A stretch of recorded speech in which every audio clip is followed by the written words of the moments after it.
a series of activities to, by the Niger Startup Bill for engaging stakeholders and those actively contributing to Nigeria's startup ecosystem.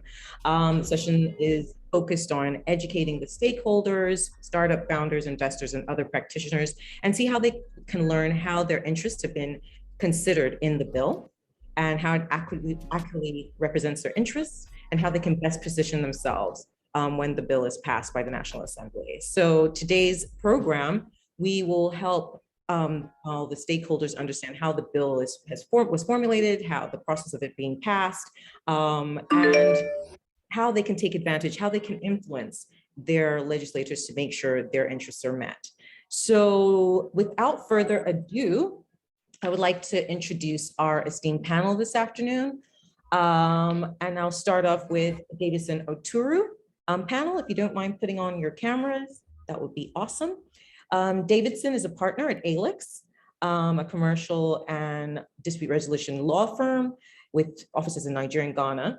His specialist areas of interest include financial technology, business regulatory compliance, intellectual property, international business, and securities and corporate finance. He has a considerable amount of experience in regulatory compliance issues and advises established businesses and startups in intellectual property, financial technology, data protection, cyber security, blockchain technology, digital assets, telecommunication, and business regulatory compliance. He is consistently ranked in Chambers and Partners Global FinTech Guide, Legal 500, Who's Who Legal, and WTR 1000, and Chambers Global. So thank you, Davidson, and welcome to the panel this afternoon. Next, we have Ifeoma Uddoh, the founder of Shecluded. She is committed to create financial inclusion for female entrepreneurs by pioneering many gender-based financing platforms, the provision of credit facilities, business, and wealth advisory services for women. She aims to equip more women financially and put more money in the power of their hands. She's worked extensively across the startup ecosystem. Welcome, Ifeoma. Next, without further ado, is Eloho Omame, co-founder of FirstCheck Africa. She's an entrepreneur, angel investor, ecosystem builder, gender inclusion advocate for entrepreneurship and technology in Africa. She used to be an investment banker and private equity investor. As a co-founder of FirstCheck, she is an early believer in the massive underleveraged potential of Africa's next generation of female founders. She's building an online community for ambitious, career-oriented women living and working in Africa who are focused on growing their money and careers and wealth over time through mustard seeds. In 2018, she launched Endeavor Nigeria, an entrepreneurship network for high-impact founders, leading high-growth technology companies at scale-up stage. In 2017, she also collaborated to conceptualize and build and launch Lagos Innovates with Lagos State Employment Trust Fund. And for the past 2 decades, she has helped founders and companies and teams achieve their growth plans. And last but not the least, we have Deji Sarumi, co-founder of TechHive. He is a relationship-driven problem solver, value adder, with relevant experience and interest in startup and venture growth, technology, sports, tech policy in Africa. A lawyer by training, he leads the policy advisory team. TechHive, if you didn't know, is a technology advisory company. As technology rapidly evolves, it's more important than ever to have an innovation advisor as your partner. As regulation increases, you'll need an ally who understands it to give your business the required strategic lead. So that is our panel, and I just don't know why I can't see my panel. I hope the tech team can sort that out.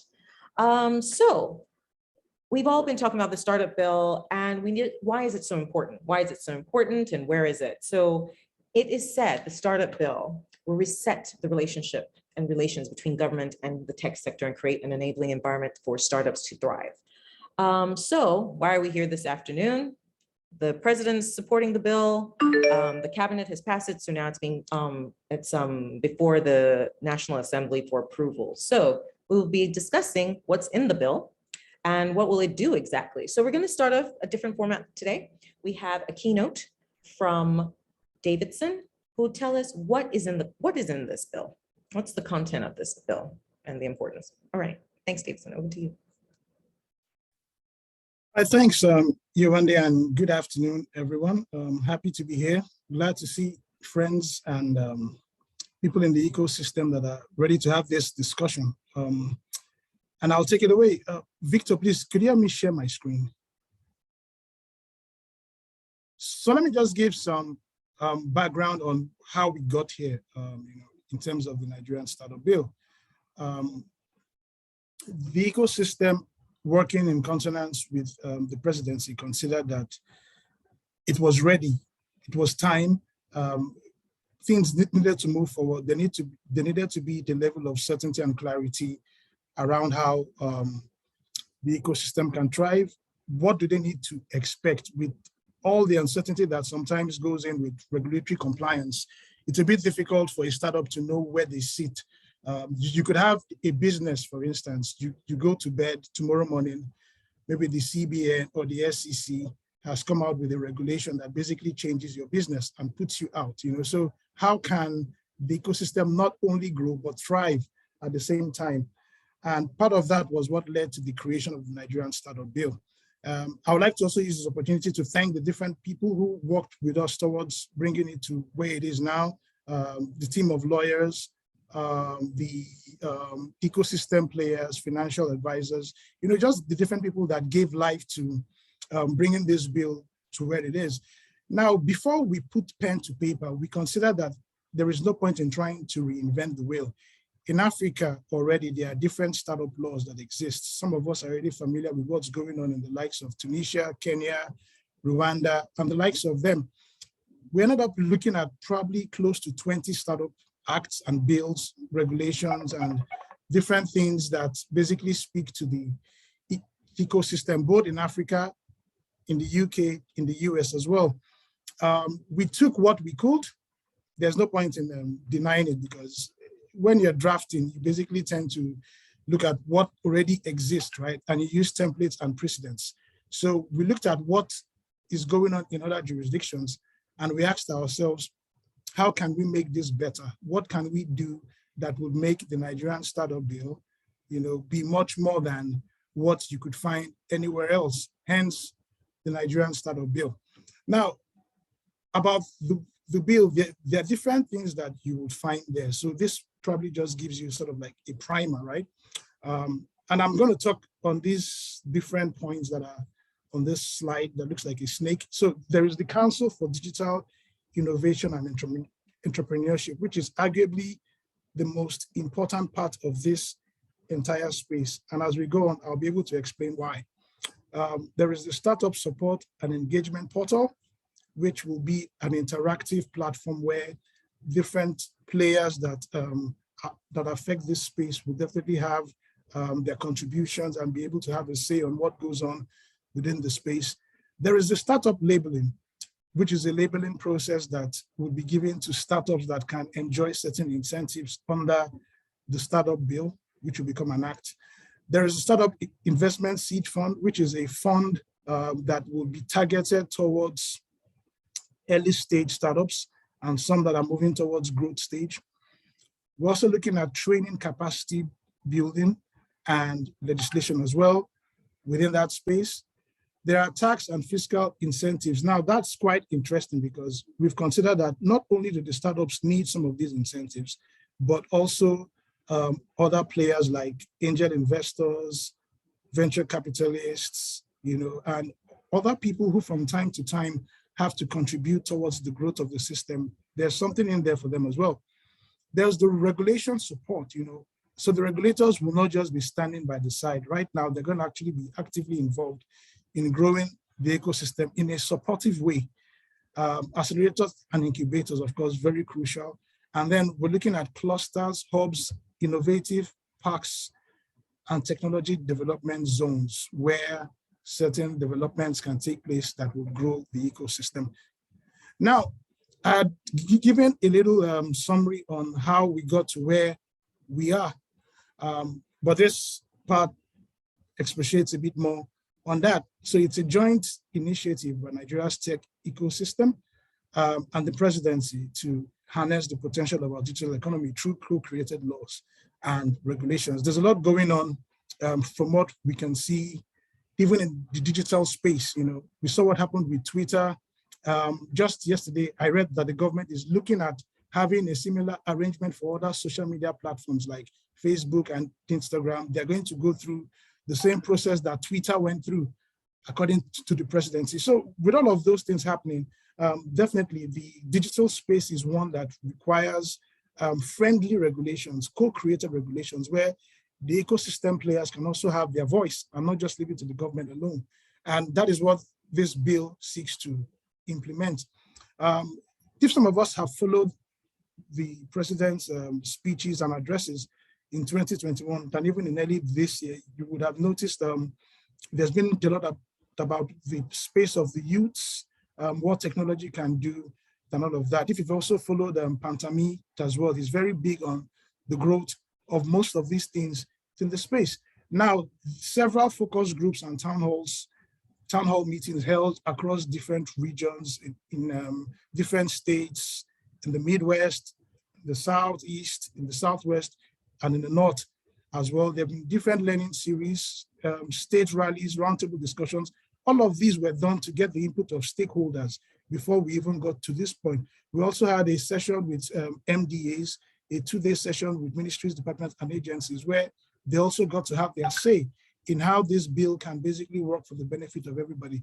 And so following all of these engagements, the president's support and all, we decided to take a big tent approach, towards bringing the bill to where it is now. So that's the background behind all of that. Now, what are the main objectives of the bill? Firstly, to provide a legal and institutional framework for the development of startups in Nigeria. If you don't have frameworks, right? If you don't have something on which things can stand, then there's really a lot of uncertainty within the space. And I say this not from just a legal standpoint, but from a business standpoint as well. Because if a businessman is looking to invest in your startup or in your ecosystem and they do not understand what goes on in that space, it's going to be very difficult for them to be able to bring their money there. They will just get missing. So first thing is to provide that legal and institutional framework for the development of startups in Nigeria, and to provide an enabling environment for the establishment, development, and operation of startups. So the environment needs to be good enough for them to be able to come in, to foster the development and growth of technology-related talent. So not only would you be looking for talent, but how do you grow talent as well? And the Nigerian Startup Bill tries to look for ways in which the private sector and the government can work towards developing and growing talents within Nigeria. And then to position Nigeria startup ecosystem as the leading digital technology hub in Africa, having excellent innovators with cutting-edge skills and exportable capacity. Sounds ambitious, I know, but that means we intend to overtake, a lot of African countries, and dare say challenge maybe Silicon Valley as well on how our ecosystem thrives and what makes it unique in itself. So moving on to the provisions of the Nigerian Startup Bill. And I think we can probably skip this slide and just move to the next because I basically touched on some of them. So now, I had mentioned the Council for Digital Innovation and Entrepreneurship. So you can have a great idea, like I had said earlier on, in the absence of the government's participation, right? Or in the absence of an enabler, something that can really give it teeth and make it bite. Everything that you would have in mind would just be your dreams and wishes. And we've seen that happen. Cryptocurrency and those operating in the blockchain space, they were on a high. I mean, they were having a great time. Some of them were even heading towards unicorn. And then the federal government wakes up and clamps down on all of that. So now everybody is scrambling and trying to understand how they get out of all of that mess. Some of them were already moving towards Series B, and now they're a little bit confused. We saw what happened with a few other investment tech companies that were looking to work with, robo-advisory and a few other things, foreign share dealing and all of that. And all of a sudden, the CBN comes out, clamps down on what they're doing, and even freezes their accounts and those of their investors. So with all those kind of things that happen, we consider that there needs to be participation of government fully in this. And that's where the Council for Digital Innovation and entrepreneurship comes into play. But as we move along, you would realize that even this council caters for the needs of startups. So the council will be a corporate body with perpetual succession and a common seal, which may sue or be sued in its name and may acquire, hold, purchase, mortgage, and deal howsoever with property, movable or immovable, real or personal. Leave all of that legal jargon out of it. What this basically means is that the council will be an artificial person in law, which means it can act, it has teeth, it can bite, it can protect.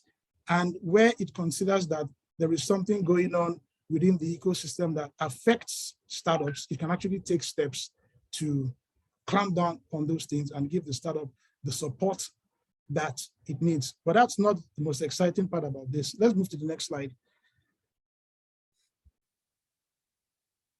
Now, these are the members of the council. And before you get all worried by seeing the president of the Federal Republic of Nigeria there as the chairman, note that it's a council where each member will be deemed to have equal powers. Even though statutorily, of course, we know where the president stands, but the president is there and sits as the chairman.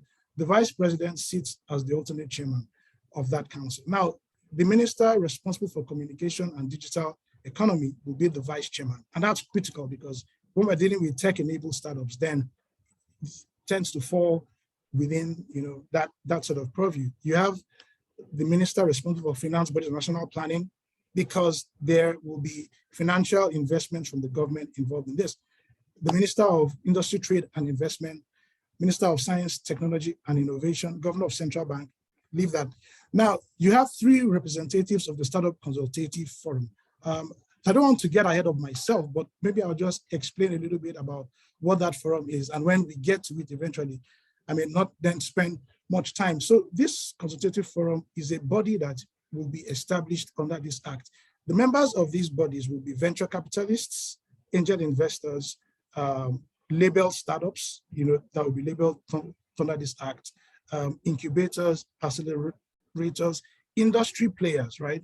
The startups themselves and their founders will be part of this forum. So what this means is that by extension of being in that consultative forum, we have representatives of the ecosystem sitting on this council.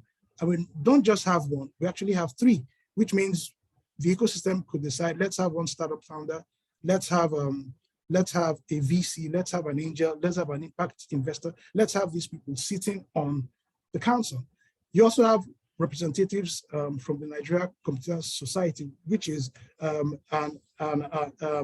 what you would call a stakeholder body that has a lot of people in the tech space. There are a lot of non-governmental organizations that operate in the tech space, and most of them are domiciled under the Nigeria Computer Society. And of course, we're dealing with the internet and digital economy, so they definitely have a part to play. The DG of NIDA is also part of that council. And if you know where NIDA sits on the table in Nigeria's tech space, you will definitely know that having NIDA there and having the DG sitting as the secretary could also lead to the growth of the ecosystem. So this is the council, right? And this council has its functions, which plays a very vital role in how the ecosystem runs. Can we move to the next slide? So you then have the council responsible for formulating and providing general policy guidelines for the realization of the objectives of the Startup Act. That means, in a nutshell, that policies that will be driven towards building the ecosystem will be domiciled in the council, which means that the startups, the advisors, the different people that make up that consultative forum can actually actively draft policy guidelines and tell the council that, look, we're from the ecosystem, we understand how it works. This is what the ecosystem needs. Think of how that probably checkmates a few of, I'm just looking at my time and realize that maybe I don't have much time as I thought I had. But I'll defer to Yewande. I'll give you extra 5. Go on, because I'm enjoying it. I actually, looked at it and I just said, give you extra 5. Go on. Thank you. But I'll try and speed things up, right? So then they give overall direction for the implementation of laws. Now, there are a lot of laws that exist in Nigeria. Trust me when I say that. There's a Venture Capitalist Incentives Act. The CBN has its regulations. The SEC, we're looking at being able to have a way of harmonizing most of those laws and regulations that affect a startup. And then startups can just understand that as I go into the different spaces here, this is what I need to be able to work around this. The secretariat where the DG sits, NIDA basically, will have programs, but NIDA cannot just roll out those programs. They would require some level of approval or collaboration with the council in order to bring it to play. And there are a few other things here, getting a council agent. So we introduced a council agent who will serve as a monitoring and evaluation officer and ensure that the provisions of the bill, when it becomes an act, actually pass. Now, we have so many laws, like I've said. Having laws is not the solution to everything. Implementation is what matters. And with that council agent, we are hopeful that the provisions of the startup bill that affect startups will definitely come into play. There are a lot of other things there, but in the interest of time, I would move on to the next slide. But do know that the council is very important in all of this and will definitely play a role in how the ecosystem is driven. We then have the startup support and engagement portal. Again, with our scoping, we realize that it's important that, so think about this, right? You want to register a company, you want to get a license from CBN, you want to get a license from the SEC, you want to go to NIPC to get something. I mean, there are just too many places where you will go to. And I do this on a regular basis, so I do understand how difficult it is. And we said, look, let us have what we call a startup support and engagement portal, where startups can just go onto that platform, register, get permits that they want, get licenses. If there are any inquiries or queries, you go to that platform, you drop it there. The secretary.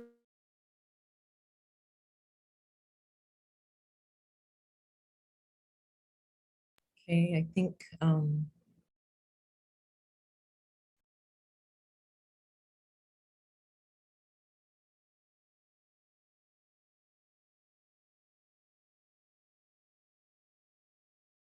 we lost Davidson?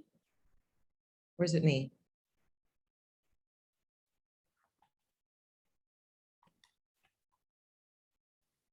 I think it's Davidson's network.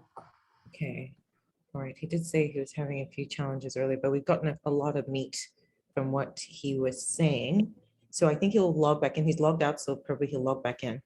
So while we wait for that, I'm gonna jump so that we don't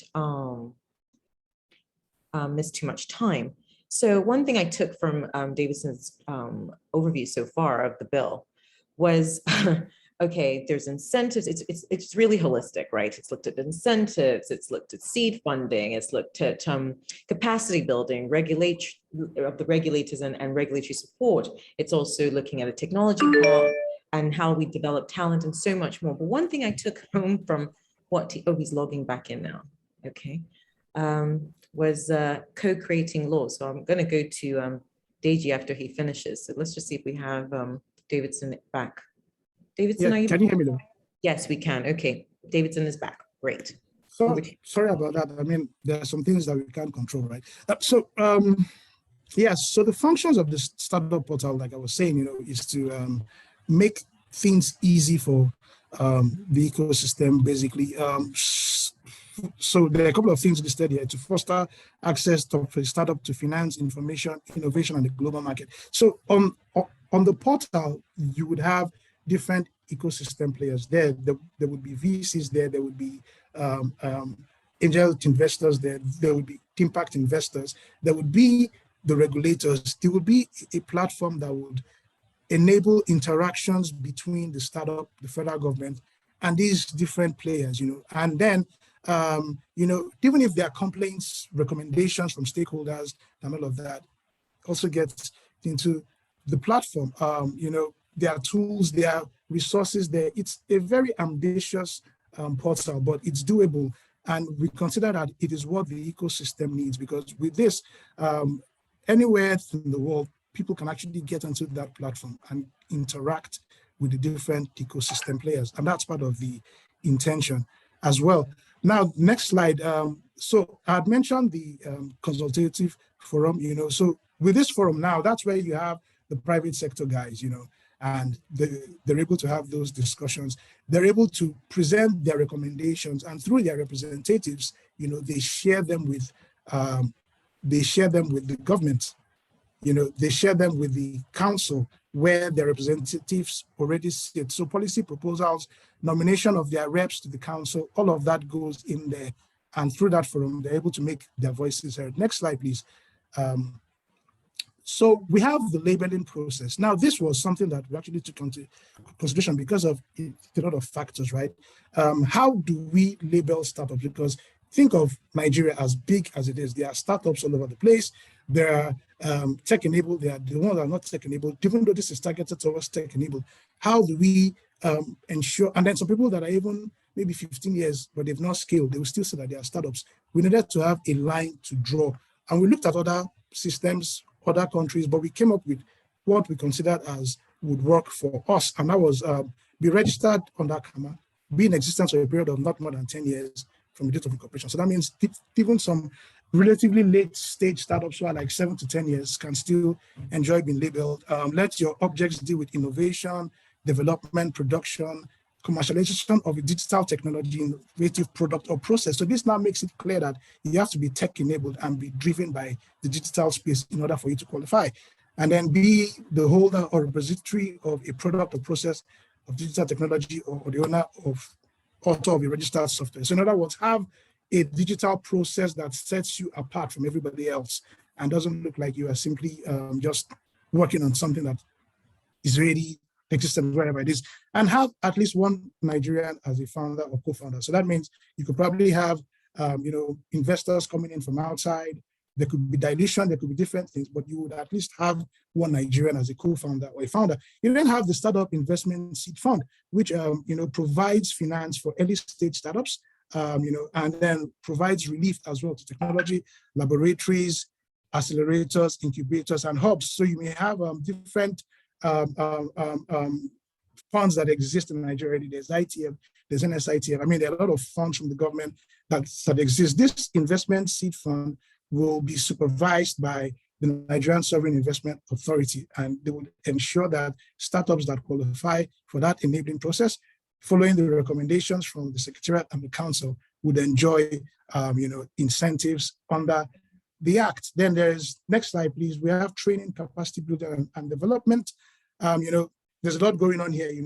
The ecosystem, working with the private sector and the government will ensure that there is training. There's that capacity building and development, working with academic institutions, working with accelerators and incubators, just generally building capacity, even from the university level, from the polytechnic, having workshops, seminars, basically development, even for startups that are still in that struggling stage, working with NIDA and other players, being able to build their capacity and develop them. And ultimately, this affects the ecosystem, Next slide, please, which is one that always get a lot of questions, which has to do with tax and fiscal incentive. Now, yes, the Finance Act has been passed, and there are a lot of things going on around that, but we'll still deal with a few issues. When we get there, there are different incentives for players in the ecosystem. You have the label startups, you have the investors investing in label startups, you have even employees of label startups, and then external service providers of label startups. So think about people who are not domiciled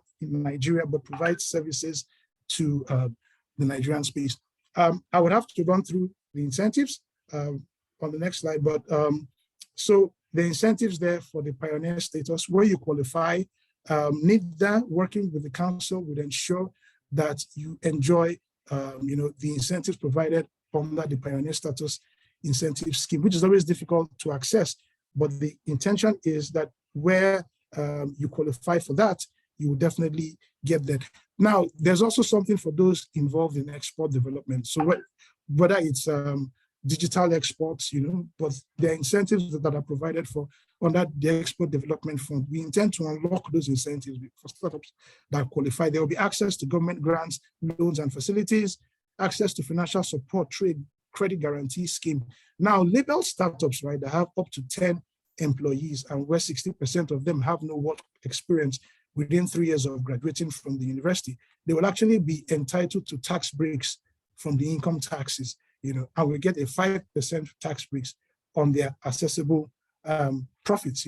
All of this is just to ensure that startups are able to focus on what is on hand and not be distracted on a few other things. There's also the provision they're providing for a 3 to 5 year tax holiday for startups as well, until they get to that point, particularly where they have been labeled under the Act. Then there are also incentives for investors, so there's a tax credit there's an investment tax credit equivalent to 30% of the investment in labeled startups. They're also exempted from capital gain taxes, and that will not be charged on the gains that accrue from the disposal of assets that they have in the startup. So where they're disposing their shares or the assets that they have in the startups, they'll be exempted from paying capital gain taxes on those assets. Tax incentives for employees of labeled startups as well. This is quite ambitious, we know, but for this to move through, that eligible employees of labeled startups will be entitled to personal income tax exemptions of 35% for 2 years. Tax incentives for external service providers. Well, this came out before the Finance Act 2021 was passed, but what we have here will be foreign service providers shall be subjected to 5% withholding tax on income derived from the provision of services to labor startups. And this is primarily, anyway, I won't get into the literature of that because of time, but there was a thinking behind that particular provision. Next slide. I'm almost wrapping up. Just give me 2 more minutes. I promise I'm done on this. So there's also support of the regulators, right? The Corporate Affairs Commission, the Copyright Commission, Trademark Patents and Design Registries, basically to ensure that where startups who are labeled and who have that labeling processes come before these regulators, they have an accelerated process towards ensuring that they're attended to and the issues are solved. For NOTAP as well, that deals with technology transfers, that's also something that is under consideration. Fintechs that deal with SEC and the CBN, also accelerated processes around that. Now, there is even something here which is quite interesting, and that is to encourage startups that want to be listed on the Nigerian Stock Exchange, well, Nigerian Exchange Limited now, where they have the growth board, and there's FMVQ, there are a few other commodity exchanges and all of that. They can be they'll be granted incentives in order to enable them list. So some of the listing requirements may actually be considered for them and waived for them in order to enable them list and be able to raise capital from the general public, as opposed to simply looking for families, friends, and founders or VCs to enable them get through that process. Also collaborating with NEPSA to establish technology development zones, a couple of other things in there, but the regulators would be actively involved in ensuring that this bill comes to pass.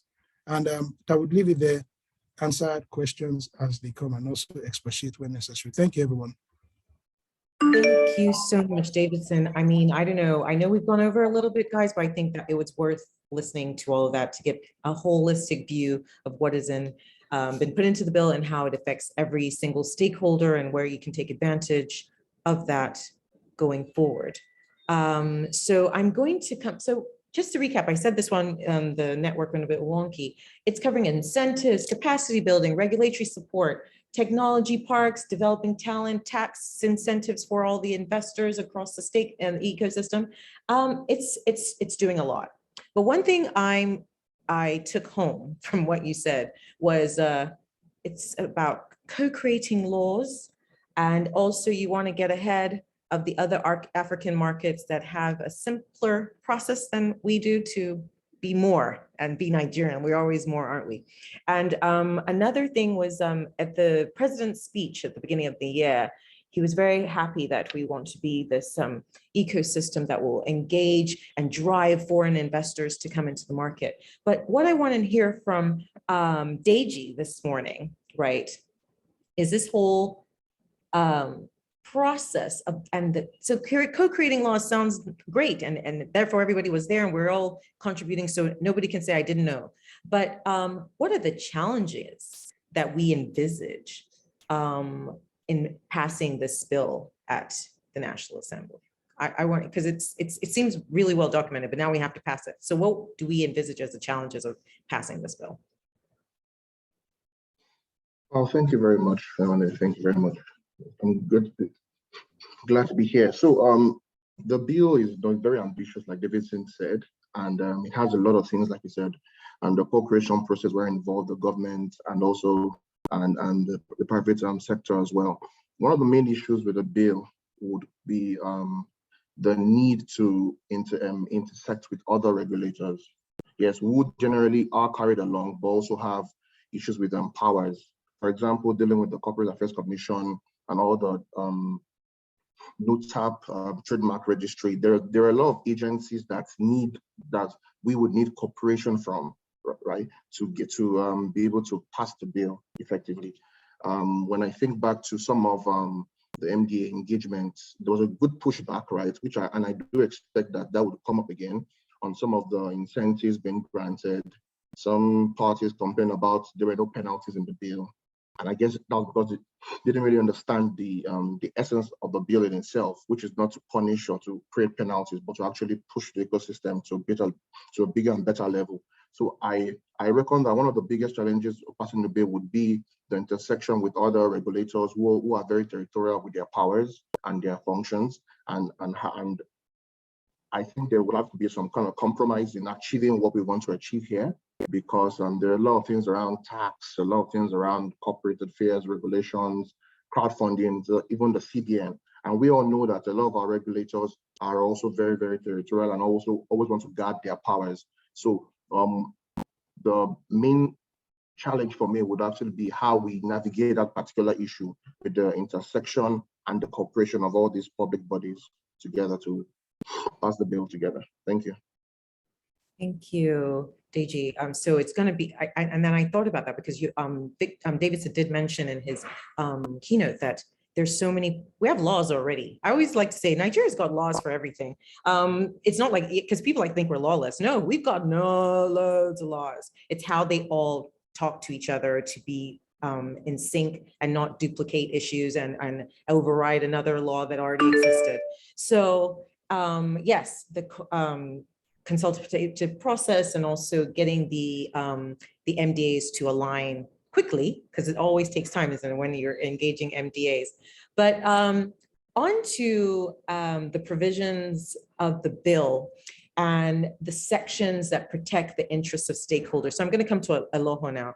What is your view on how, as an investor in this space, how do you view the provisions in the bill for protecting investors? Because we've all seen all the flip-flop of different, you can't take away the whole ride-hailing services and what happened there. So, and as an investor, that would have been a real pushback in terms of, whoa, what happened here in this country? So how do you see the provisions of the bill in terms of protecting your interests as an investor, domestic, international, and whatnot?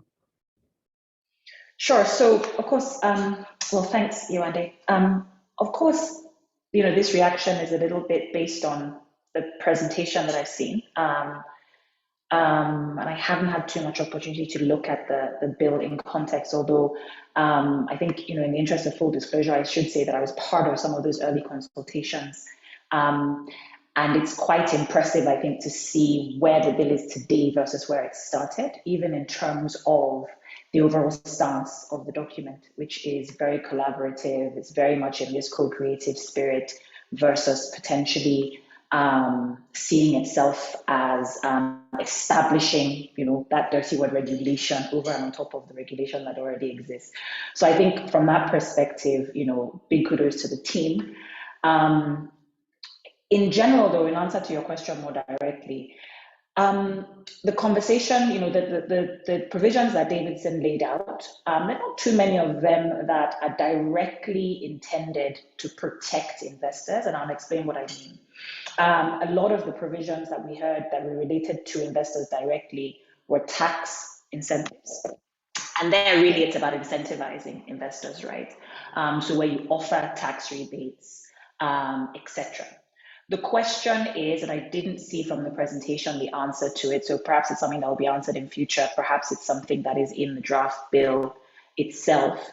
The question is effectively who is a qualifying investor for some of those things, and how do we effectively think about that? But the spirit of it is essentially that we want to incentivize investors, and I guess by doing that, we want to accelerate more capital for startups.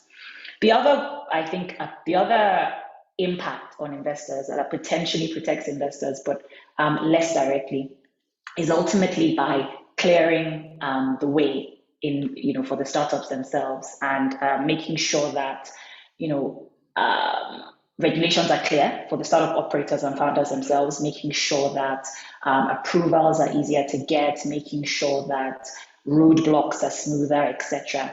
And I think anything that, of course, gives the founder more time to focus on their startup as opposed to blocking and tackling regulatory issues, supports the founders potentially with capital and things like that, overall is helpful to some of the examples that you pointed out, although none of that directly mitigates that. So, for example, I didn't hear anything that suggested that some of those laws could not be passed or some of those changes could not be made. It just seems to be that those kinds of things will be harder to have happen overnight, which overall obviously is not bad for investors at all. Victor, you want to quickly speak to that? Did you guys have some hidden clauses in there that would address the issues Eloho just highlighted about protecting investors? All right. Yeah, sure. So, Victor, so sorry. I'm looking at another thing. I'm losing my mind. Sorry, Davidson.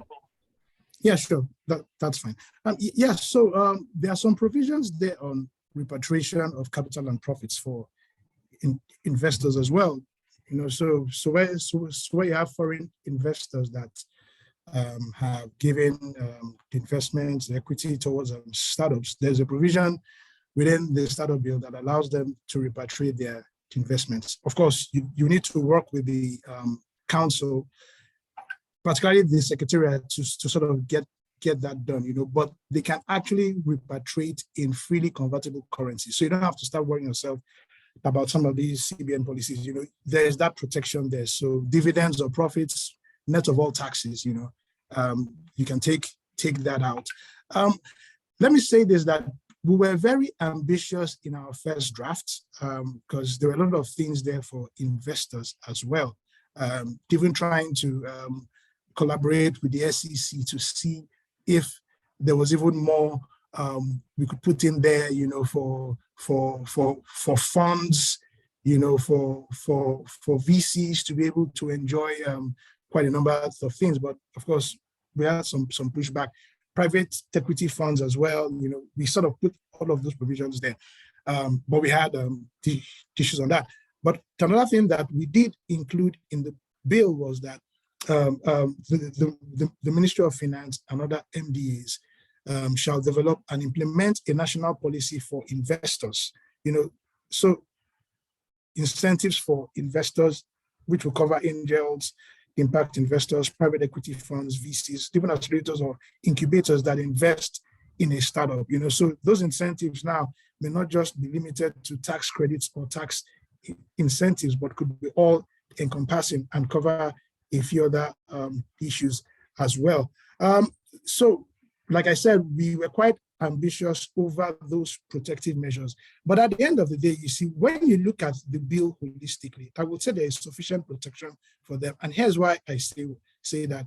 If you look at the council, right, and the membership of the council, you have to bear in mind that there will be 3 representatives from the Consultative Forum. Now, this bill is created in a way that it doesn't just end with the bill, but out of this bill can flow regulations, and the council can actually issue such regulations, and work with the secretariat that is needed towards even bringing out further regulations that would protect, investors and other persons. But the investors can specifically, because, things change over time, so what investors need now will be different from what they need in about 2 to 3 years' time. Now, having the investors as part of the forum and being on the council can lead to those sort of creation of regulations that could effectively protect investors where more is required.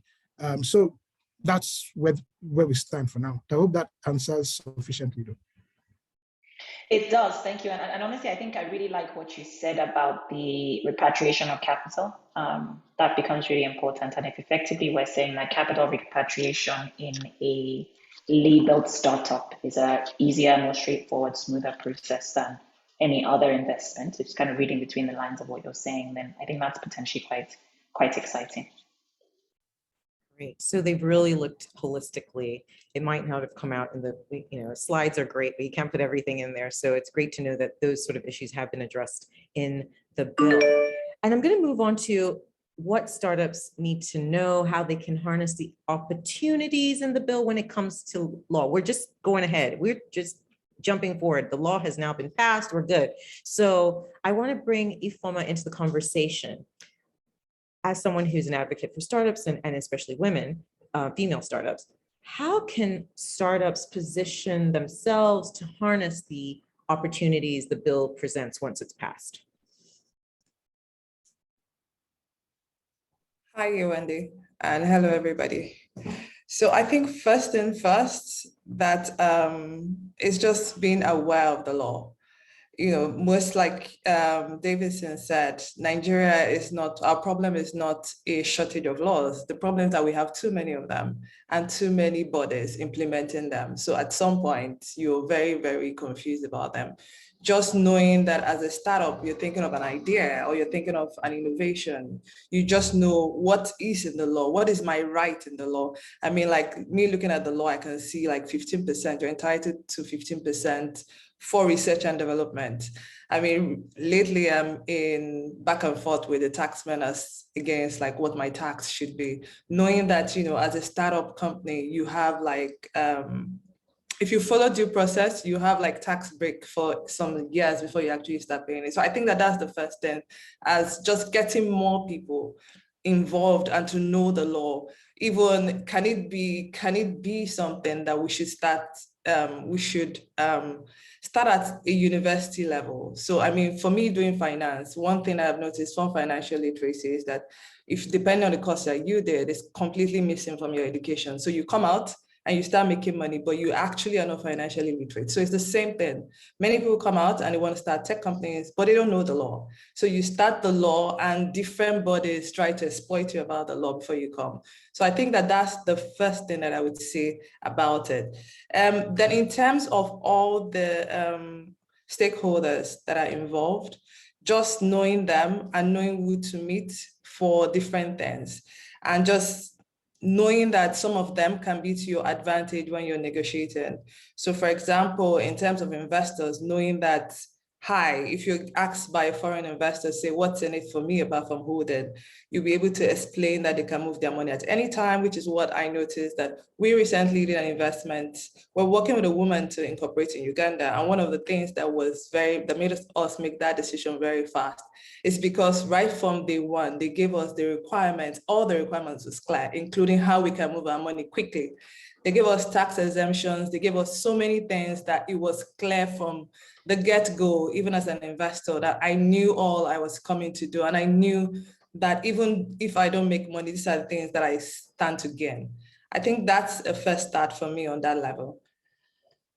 So clarity from the get-go. Understand the laws, therefore you know how to exploit them to your benefit. And startups, I like what you said, that's you want to be a startup. It sounds lovely, but you don't know what you need to do. And especially in a very heavily regulated environment like Nigeria, if you don't know the laws, you're sunk from day one. So I guess that is really, I've taken that home then in terms of know the law, know how it applies to you, so that when a regulator says, oh, your tax is 35%, you don't know, startup bill, it's 15. So I think definitely that needs to be put out there in terms of know the laws and how it applies to you as a startup. And hopefully when this is finalized, it's firm. It's not fluid. Like now we have, go to this MDA, it's this, go to that MDA, it's that. What is it? Then you figure out both of them send you a bill and then you're like, what? So I hope that, yes, when this is passed, we can have that clarity across the market. I'm gonna say one thing. So we're passing the bill. It's a bit like voting, right? If we're just sitting down waiting and we'll get any president we want. So I guess another thing we need to know is ecosystem players, whether they be startup species, whatever, what role do we have to play in influencing the passing of the bill? Because we can all just sit here and say, oh, it's passing through NAS and NAS is whatever. So I'm bringing in Deji to tell us what should, and take it from a different stakeholder by stakeholder. What can we be doing? Should we just sit down and wait and NAS passes a bill, or what should we be doing to influence that? And then of course, Davidson, you can piggyback off what Deji says. Yeah, thank you very much. So I think this is a people's bill. It's our bill, like we're saying. had a big tent approach to make the bill. And one thing a lot of ecosystem players over time have been taken into consideration over time until when things go bad is regulation and policy, actively being involved, engaging regulators and policymakers in some sections, and basically having a voice, yes, in the corridors of policy making to ensure that their interests are always taken into account. So, but now, after things have happened over time, after there's been a lot of regulatory interference with business models, we see startups begin to pay more attention to technology policy and this and how exactly they work. One thing that we will need to do is be more involved in terms of when the bill gets to the House, maybe approaching representatives and also forming some form of, I'll call it caucus, wherein we actually push our interests and ensure that the bill is not watered down or diluted from what we want it to be, because that's something that happens a lot, wherein a bill goes into the House and by the time it gets to the second reading, it's probably watered down or diluted. We need to ensure, so we need to actually follow it critically from the start to the very end and ensure that the very key nature of the bill, the things we want to achieve with the bill are not removed, are not diluted, and are not probably politicized in itself. We need to ensure that the bill remains in its genuine form and it's for the ecosystem and ensure that it's passed in that form for the benefit of everyone in the ecosystem. But I want to know actionable items. You said follow the bill. Okay, I'm a startup. Yewande is a startup, Yewande PLC or Inc., Yewande Inc. Yes. What do I need to do? Give us real, that's what we're here. The stakeholders are not about, I'm going to go find my rep and then what do I do? Hi, Mr. Rep. So what do we need to do? Actionable items, either Davidson or. Yeah, so, given that it's a business, one of the things you could do is basically to follow the bill, you need to have someone that follows the bill in terms of the legislative process. For example, is what we do at TechHive, for example, technology policy, having a voice, or because I know we're startups, the operators, we're all busy either trying to deploy capital, build businesses, right? In terms of following the bill, I would advise that it's maybe appoint or work with certain people or organizations that actually follow the bill in terms of going to the House and listening on certain public hearings, for example. Also get reports on how the bill is moving in itself, because contributing to it would actually mean you being involved directly. That's either being directly in listening to the public hearings and submitting your opinions or your comments in terms of what you think should be in the bill and what shouldn't be in the bill, and actively following it. And I recognize that actually takes time and effort.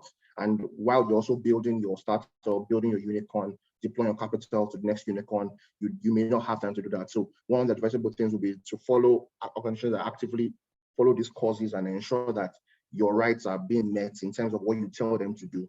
That would be a very good way of actually, that would be an actionable point in actually following the bill. Because of course, I can ask everyone to come to Abuja to follow up with with an aide in their house or a senator. So usually there are always groups that actually do this actively and follow up in terms of how policy works in the ecosystem. So after voicing your rights to these groups, it's also good to also follow up through them and ensure that you follow the progress of the bill stage by stage as well. Before this conversation is over, I want to hear the names of those groups. We're going to put them on the screen. Yeah. These are And groups also, I'm sure the NSB Secretariat is also whatever. following. So the Secretariat, the NSB Secretariat would also continue doing the good job they're already doing in terms of disseminating information and actually actively tracking the progress of the bill step by step and ensuring that the stakeholders are all involved and are continuing to be engaged in that situation. Okay. Eloho, I see your hand up. Go ahead. Thank you. So I have a question, and it's a bit of a direct question. It's probably one for Davidson, but if Deji wants to respond to it, that's fine. And I'm conscious that the people on the call who this may not be clear to. Two things. One is, I think I've seen some questions in the chat about sharing the presentation that was made, but more generally, there has been quite a lot of influence and collaboration on the process of putting together the draft bill by representatives of the stakeholders. So my first question is at what point and when, if will the document be available on a wider consultation basis? Is that contemplated, number one? And I guess related to that, more directly, are we currently in a period of consultation? So if that document, I think I saw, for example, one of the answers on the chat is that the presentation will be made available.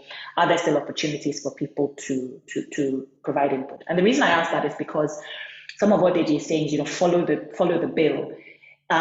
Yes, that's super important. But there's also, the question of, am I following a bill that I actually don't necessarily, I'm not necessarily comfortable with the provisions that it has in it. And so am I following it more from a place of wariness, or am I following it more from a place of engagement? And I think establishing that will be important. For me, I have a bunch of comments, feedback, etc. on the draft bill, and it's helpful to know to what extent that, how to feed that into the process if there's still provision for that. And I think everybody on the call would love to hear that as well. Thanks, Lord. I always like your questions. They're always quite interesting. So let me just say this, and I'll try and use some anecdotes and examples, right? We'll be careful with how this bill has been managed. And I'll just say, we like sensationalism in Nigeria. I mean, it's probably in our DNA. We just like to see something and then we just start tweeting. And before you know it, you wake up in the morning and you just see something on the papers. And like, but this is not what it. So the Nigerian Startup Bill has had to follow a process of careful incubation, if I can put it that way. A lot of ecosystem players had their input on the bill. The VCs had, the angels had, impact investors, even some university lecturers, professors gave their feedback. We took all of that, startups gave theirs. I mean, we went as far as we could. Even people in different states, we did all of that. Releasing the bill as it is now has its own implications, particularly because of a lot of factors, even when it comes to bill making, how does a bill become a law? All of those things need to be carefully understood. And I'll walk us through that as quickly as I can. So we did a draft. We then sent to Ministry of Justice, because that is the chief legal, department of Nigeria, for their vetting process. They looked at it, scoped it with existing Nigerian laws, and deemed it good. And then they moved it to the Ministry of Digital Economy, which is like the sponsor, so to speak, of the bill. Those ones also looked at it and said, okay, yes, this is in line with the national policy for technology and for digital economy. And then it proceeded to the Federal Executive Council, where the different ministers, the president, they all sat, considered it and said, this is an excellent bill for Nigeria. And they approved it. It then will have to move from there back to justice for the stamp, with a letter that will then go back to the Ministry of Communication and their own stamp. And then from there goes to Mr. President. Mr. President receives it and then presents it. Davidson, you might want to turn off your video so that the quality of your internet improves. This is an executive of national. Oh, really? Actually, can you hear me well now? Or any better? Much better now. Thanks. All right. So it then goes to the National Assembly, where the different houses now consider it, and one can pass it and send to the other. When they pass and send to the other, those ones may quickly then pass it into law. But there will still be that, stakeholder engagement, a public hearing where everybody comes into play. But when the bill gets to the National Assembly, I would say that is when, that public consumption can happen, because at that point, it's no longer within, these protective angles. If we release that bill, think of what happened with the NIDA bill when it was quote unquote leaked, and everybody started saying this is what NIDA wants to do. Meanwhile, that bill is still at Ministry of Justice. So imagine if our bill is there and then newspapers are now carrying it, people are now having a discussion over what they've not seen, what they don't understand, or even if they've seen it, but that's not the finished version. I mean, Eloho did mention that she had seen a draft before. I'm quite surprised at where we are now. So if we had released the first one, because there were probably 3 iterations of that bill. If we had released the first one, maybe they would have stacked all of us by now and say, these people, they've come again. So that's, I would have been part of them. I said, no. So I'm really pleased that the bill is you now. would have carried placard, go agree. So that's why this process is very important, of protecting the sanctity of what we have. And even when they went to Ministry of Justice and they were trying to introduce the few strange things, we had to go there and challenge them that no, this doesn't make sense. This cannot be a bill like any other bill that we have that is not making Nigeria better. This bill must work, and there must be instruments and institutions that are put into that bill to make it work. It cannot be perfect, right? So how do we follow the bill? What do we do? Understand the process, which I've tried to outline. Understand from these different engagements that we have, the major things that go into that, because what's in the bill. You don't need to see the document and after saying, no, this one, they should have put X and Y. All that is secondary, but understand what is there, understand the spirit of the bill, and be ready to defend that bill, so that when it gets to the National Assembly for that public hearing, we should be there in our hundreds and our thousands. We should be able to speak. When the taxman says this, you say, no, this is why. Lend your voice, For even the late stage startups who feel that this one doesn't concern me, it may concern you. At the end of the day, remember that quote that says, they came for the socialists, I didn't speak. They came for trade unionists, I didn't speak. They came for Jews, I didn't speak because I was none of those. But when they came for me, there was no one to speak for me.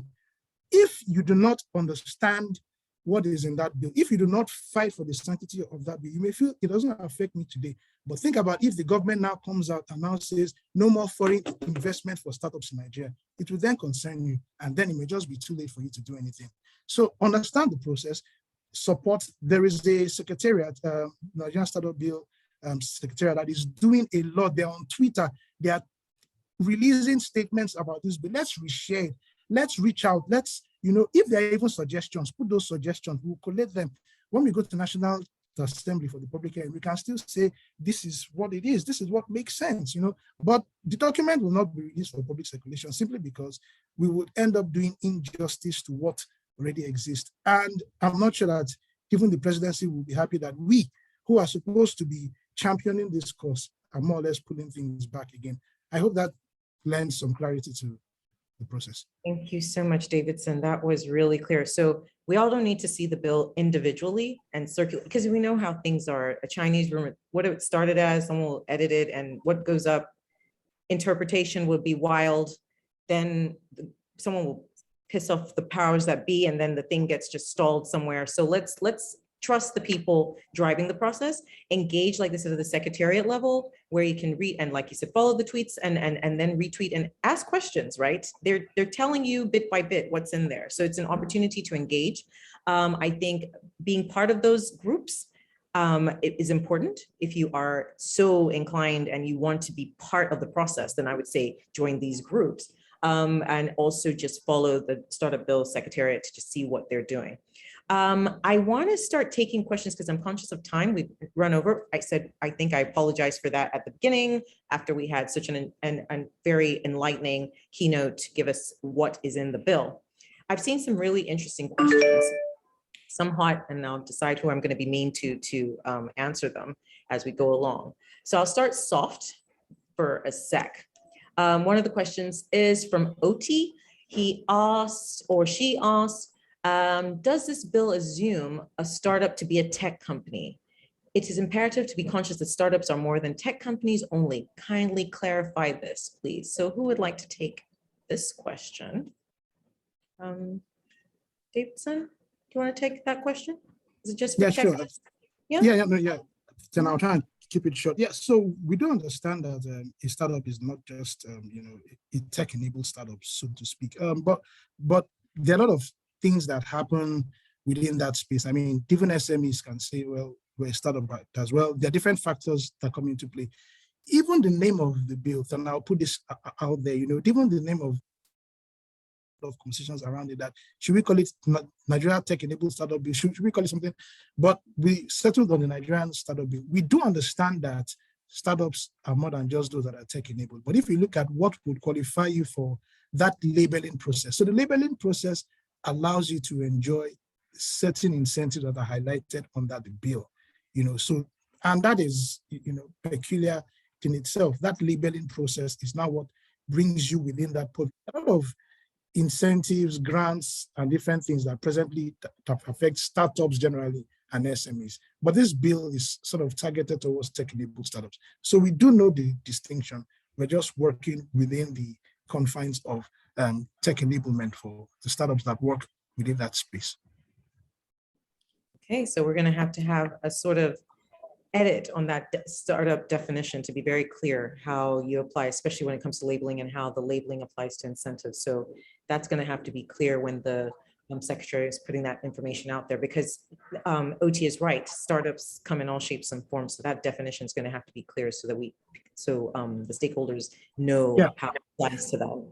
I mean, so let me just say this. I'm sorry for butting, like the bill in itself does create that delineation. I mean, even from the long title and from the introductory part of the bill, it does have that. But the name of the bill may change.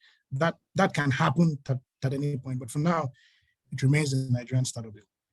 All right.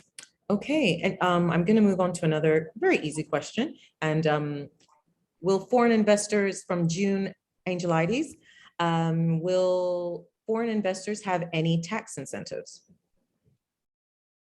Yeah, well, so tax incentives can be wide in themselves. If you look at foreign investors as they are at the moment, I'm sure that very, very few of them, right, are paying taxes in one form for the other. I mean, think about it. How many of them are really paying taxes in Nigeria? The Finance Act has tried to capture some of those things, especially with the significant economic presence principle and all of that. So enjoying that sort of blanket incentive in itself is not provided for there. But if you look closely, I did mention external service providers and how withholding tax is what is considered as being sufficient for them to be able to enjoy some incentives. But the bill in itself is blanket, so it doesn't create that delineation and say local, investors will enjoy incentives. It says investors in startups, so it's wide enough to cover that. But we do know that even the government hasn't even perfected how they are able to, effectively target foreign investors and say pay taxes on what you're doing here. So that wasn't something that we dwelt on. Okay, great. So I have a question from Antoinette. So this one's a bit hot. It's about the council, about the makeup of the members of the council. She's concerned that the members it comprises of may not participate or engage sufficiently to expectation. I'm going to quote her now. Let's not kid ourselves. What is the rationale behind this formulation as opposed to having more specific aligned senior professionals that can own, drive, and influence policies, and also sit within those high-ranking offices to foster the agenda of the council, to actually provide the right level of participation required and report back to those officials? How does the council mitigate this things being politicized? I'm not going to ask who wants to answer this because, anybody can step up. Deji, are you brave enough? Well, I'll have a go before Davidson goes ahead. When you understand how bills and laws are passed in Nigeria, there's a certain components that's involved in them. It's a bit more than what meets the eye, right? Policy making in itself is almost like an art, right? And it requires certain shifts and compromises on certain ends to ensure that the spirit of the bill is what would end up being passed. If not, you'd have a bill that you sit on for 20 years, as we've seen in the country in a lot of situations. But very rarely do you find a mix of both government officials and also the private sector forming that kind of council, which is why the council is very important. Yes. The council has a mix of high-ranking ex-official members and also members of private organizations under the Consultative Forum that will come together to meet and also agree on certain things together.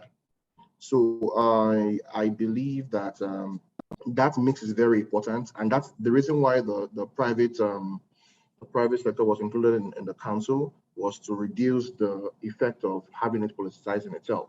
Right, and in some other parts of the bill, there are some implementation, metrics that were trying to be infused in there to see whether the spirit of the bill is actually being met from time to time, to continue to track the progress of its implementation in itself via the council as well. So that's what I would say, because you need to understand that the bill passing process generally is an art, and it requires some left and right movement in it, so some compromise on different ends. And of course, I understand the concern concerning politicization of the council, but I believe the representatives from the forum would also help in reducing that concern and ensure for a more balanced council. Thank you. And to be honest, we do know that they're putting these names in terms of that is the designation of who sits on the council. Day to day, we've all experienced this. You're not going to have that person there every day. They always send a representative, which is the senior person who is the person that does, right? You have the title and you have the person who's going to attend the meeting. So therefore, it sort of balances itself out, where the person who's going to make the recommendations to the Oga is there attending the meetings. And then when it's time to sign, Oga will sign. Or at the very important meetings, Oga will turn up. So, or what do you think? I mean, that's my experience in terms of before I go on. Sorry, if you look at the powers of the council, all the powers of the council is the ability to review certain policies released by regulators.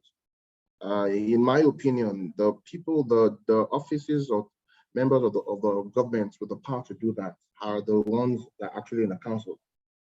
The ones that are in the council, and that's why the council is very important in itself, because I don't see how private individuals would sit on a certain council and have the power to review policies and maybe call certain regulators to order. So this is why there needs to be that balance, and why we also would need such persons on it as well. So it's a balancing act, basically. Okay, I see Eloho's hand up, and then we'll go to, I think, Davidson's hand up, but I definitely see Eloho's hand. Thank you, Yewande. So I have a question and a comment. I think this issue of kind of the council and its powers and things like that will be one that people are laser focused on, right? And I think we all know the reasons why. And from my perspective, the question of politicization, I guess, is mitigated by fundamentally the composition of the council and the influence and power of the various kind of roles and members, right? Not taking away anything from what Davidson already said about how we kind of got to where we are today. So my first question is actually a direct one to Davidson. One of the first things that you said when you were giving your presentation, when you came to that council slide, I wrote it down, was you talked about equal power of the council members. Perhaps this is a good time to talk about what you mean, and effectively how the council and the Consultative Forum will interact, and perhaps break that down for us and for everyone that's listening. One, and then secondly, I noticed something on the slides, and I just wanted to point it out. It's probably an oversight, but you effectively had, I think, the Nigeria Computer Society showing up twice. So you had them as a member of the council, and you had them also as potentially a member of the Startup Consultative Forum. And let's not forget that some members of the council are drawn from the Startup Consultative Forum. So I think that's one that it might probably was a typo on the slide, but it's one that I would say just, please just check again. But more generally, if you can just talk to us a bit about what you mean by equal power of the council members and the interaction between the ecosystem representatives who will be on the Consultative Forum and the council itself, it may go some way to allay some of these legitimate fears around powers of the council and its influence. All right, thanks, Eloho. Thanks, Deji. And I didn't catch the name. I think it was Antoinette, but the Antoinette, question yeah. So very crucial question that you asked. Let me just put it out there that when we were drafting this bill, when we had the engagement, even with the ministries, departments, and agencies, MDAs for short, they wanted 40 people on that council. So Ministry of Youth and Sports wanted their person. NOTAP wanted someone, agencies that deal with technology. Ministry of Agriculture, they wanted someone there. Ministry of Education, they wanted the minister. We had close to 40 people who were clamoring to be there. The Registrar of Trademarks wanted to be there. From SEC said somebody should be there. CBN, so everybody wanted to be there. In a way, it seemed exciting. But the question that was asked feeds into that because, are these people going to be able to do anything? Would they just be figureheads? What is the point of having those number of people on a council? And, for them to even form a quorum would be difficult. So we pruned all of that down and looked at, okay, who will directly affect the ecosystem within this space? The issue of politicization, I don't think anything can cure that. I mean, Nigeria is what it is. So this bill will not stop us from being political animals. We'll still vote for Atiku or vote for whoever, as in that is not going to change anything. This bill is not that document that will solve that problem. If you look at the composition of the bill, the president is who he is, and I mean, we have to take that into consideration when we are putting him there. The vice president drives, the economy, basically. I mean, he's the head of the economic team, so naturally he will be there. The Minister of Communication and Digital Economy, Minister of Science, Tech and Innovation, Industry, Trade and Investment, Finance, CBN, these are relevant people. There are 10 members on that council, and then there's the DG of NIDA. So we had to take a very serious look at who would affect the ecosystem from a government and regulatory standpoint, such that they would drive the implementation and promotion of this bill. If you look at the Ministry of Industry, Trade and Investment, you have NIPC, you have CAC, you have the IP registry for trademarks, patents and design, all of those are there. So you've covered quite a number. If you look at science and tech, you have NOTAP, you have a number of people. You look at communication and digital economy, you have the NCC, there are so many. So you've effectively captured most of those guys. And they are important for the digital economy, for trade, and for investment and finance. So we can't split hairs forever thinking of who would go in.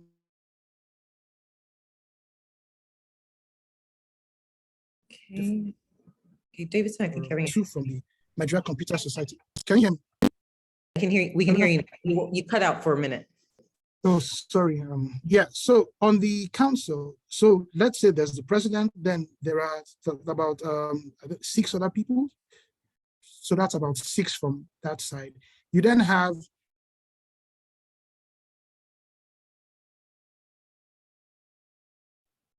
Okay.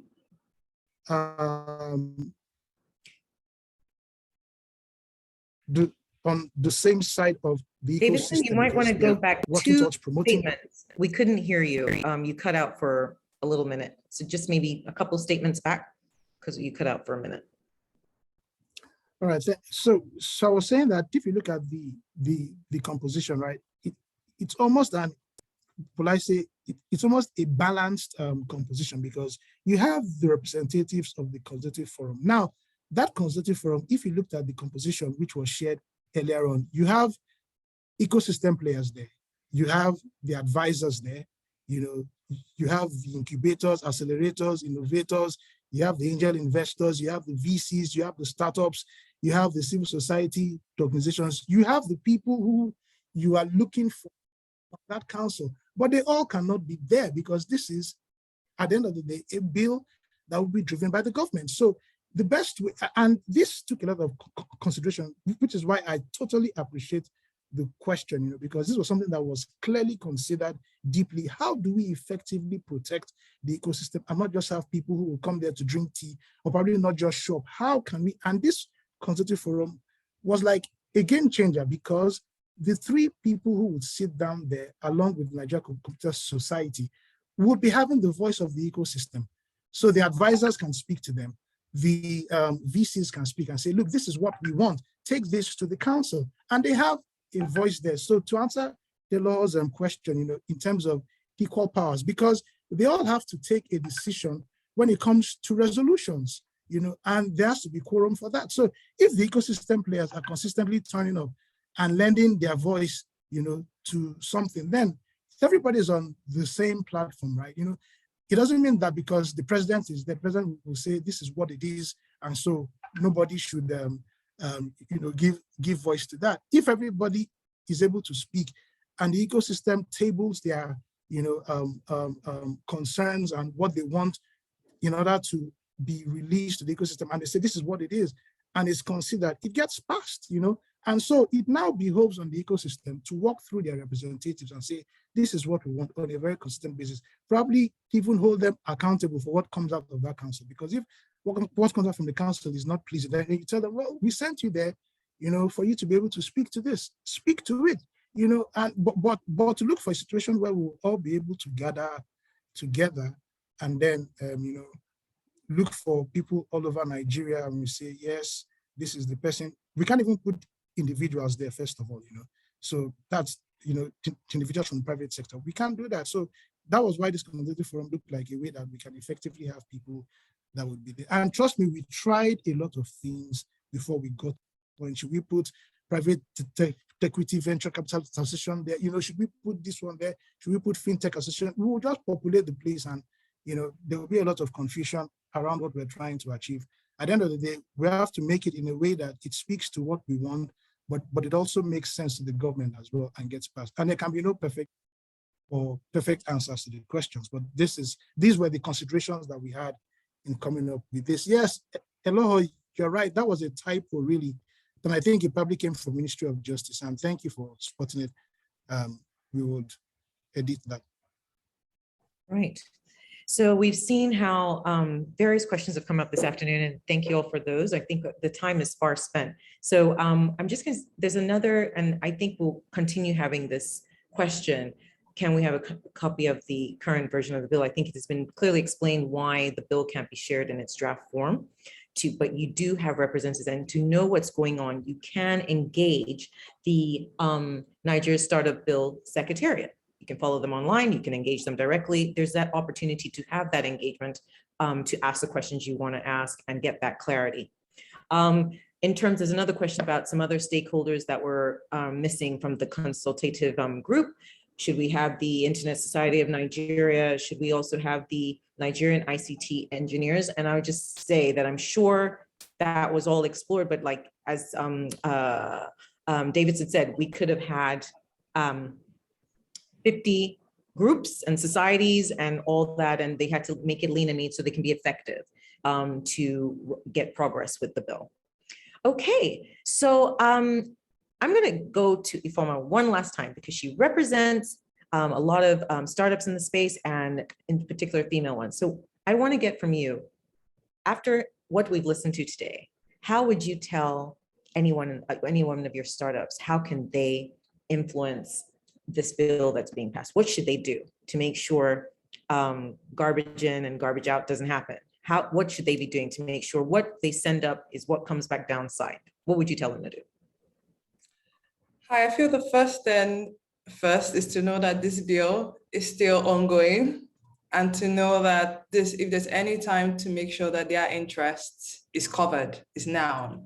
So look for the part that you think will affect your business or that you think you're more concerned about, and try to make sure that, and try to see, is it covered? If it's not covered, what is my risk mitigation plan in case anything happens? Because give or take, I feel that given that this will be the first bill, it will always be, maybe there will be room to upgrade, or there might be areas that will be ignored. So I think that's the first thing. Then secondly, just know the councils, different representatives in the different councils that are involved. And do you know them? I mean, LinkedIn has unified, it's sort of like whenever you look at the startup, it's always like there's a them and there's us. LinkedIn has somehow provided a way that you can reach them. And I mean, if you see anybody that is in that council that you feel is interested, you can just send them a quick message to say, hey, hi, I looked at the startup deal and I know that you're on this panel or you're there and stuff. I just noticed that this is missing and I would like to say it. Just, don't play the, them against us. Try to put in your, that thing that they always say about people don't vote and they feel the outcome of the election will favor them or they complain. Try to at least send it to as many as possible, the people you can reach via LinkedIn or any social media platform, and just air your opinions. It would shock you that sometimes somebody will say, hey, hi, thank you for this. I would also take this up. Or, it can lead to anywhere, but just making sure that you put in your voice to make sure that your opinion is captured is very important. Sorry. So the call to action. So we're summarized. We've got to get this bill passed. It's now at a point where you can influence what happens, what your representative does. So I think the one thing is a call for the ecosystem players to participate in this process. Practitioners should engage their National Assembly representative to make sure that the bill is passed. It's passed with what they want to be seen in it, continuous engagement, force them to work for you. That's what they're there for.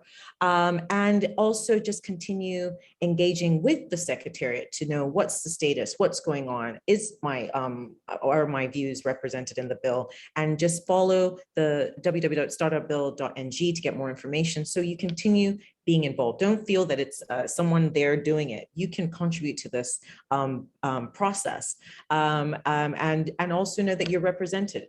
It's a very broad committee that's driving this.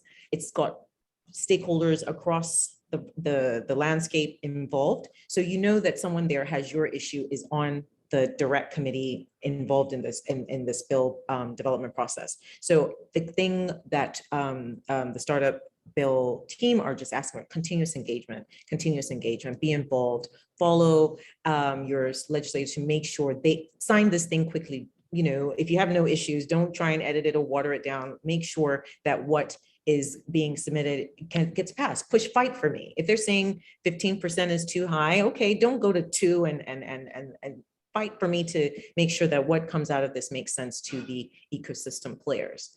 So on that note, I want to thank our panel.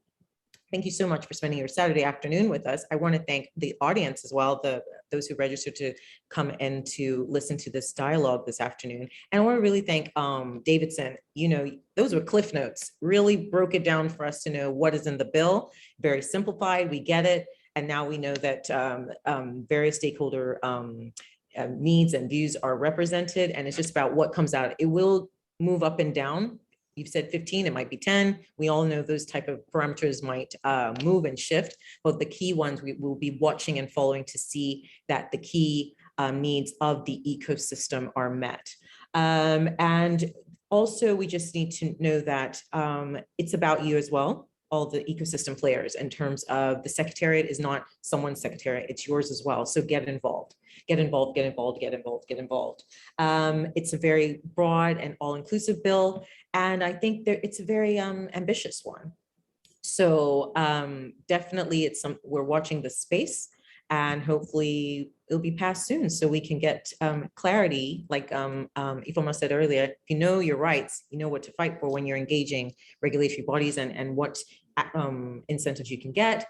The foreign investors too would have clarity on, and investors as a whole will have clarity on the benefits they can get for supporting the ecosystem. And we want to thank people like Deji and Davidson who are on this from a legal perspective, making sure that what goes up comes back down acceptable to most of the parties involved. So thank you all once again for joining us in the Niger Startup Bill Learning Series. We'll be back soon. And just to know that you can watch the replay on our YouTube channel, I think, and also the registered participants will get a copy of the slides, I think. Are they getting a copy of the slides? Victor, are they getting a copy of the slides? Or have we changed our mind on that? Yes, everyone will be getting a copy. Okay, great. So we're getting copies of the slides. So good afternoon, everyone, and join me and the team again soon for the next episode of the NSB Learning Series. Thank you all. Thank you, panel. Thank you.